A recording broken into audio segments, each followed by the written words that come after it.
Greetings and salutations. Thank you for lending an ear to The Voice of the Times for Thursday, November 11, 2021. For today's editorial, new climate agreement will force a rethink of Philippine energy policy. Although it is increasingly apparent that the pledges being made at the COP26 Climate Change Summit in Glasgow, Scotland this week are going to fall woefully short of expectations, there have been a number of promising developments on the sidelines of the conference. One of those is the Energy Transition Mechanism Southeast Asia Partnership signed between the Asian Development Bank and the governments of the Philippines and Indonesia. The agreement will help to greatly accelerate climate resiliency efforts here. In the process, however, it will force the Philippines to completely rethink its current energy policy.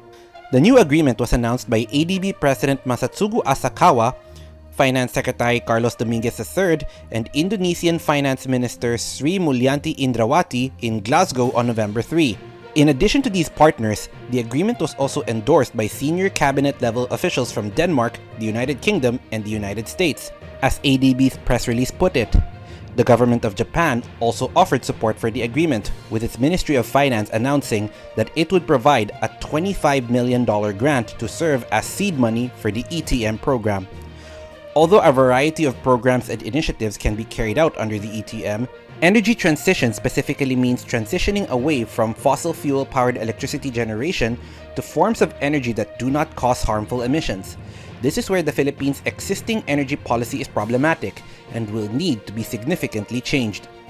As noted by the ADB, Indonesia has already announced energy transition goals, committing to reduce greenhouse gas emissions by 29% by 2030. And achieving net zero emissions by 2060, with virtually all of those proposed cuts coming from its energy sector. The Philippines, on the other hand, while it has made a largely conditional pledge to cut emissions as part of its commitment under the 2015 Paris Agreement, has only last year imposed a moratorium on new coal plants.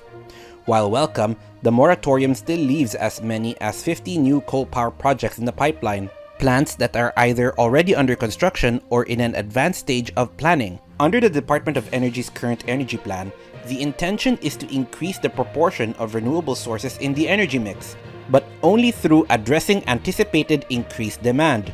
With new coal plants expected to be built, there is no plan to prioritize phasing out polluting power plants as of now. This despite Secretary Dominguez's comments after signing the agreement that a clean energy transition in the Philippines will create jobs, promote national growth, and lower global emissions. ETM has the potential to accelerate the retirement of coal plants by at least 10 to 15 years on average. It is quite obvious from all of this that the current energy policy and the perspective behind it in the DOE is out of step.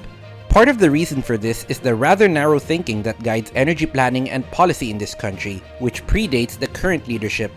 The Philippines has for years contended with the problem of insufficient or only barely sufficient power supply.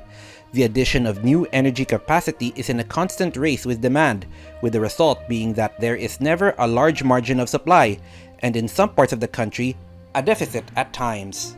The solution to this, the basis for energy planning, is a hidebound view that large-scale baseload power resources are necessary.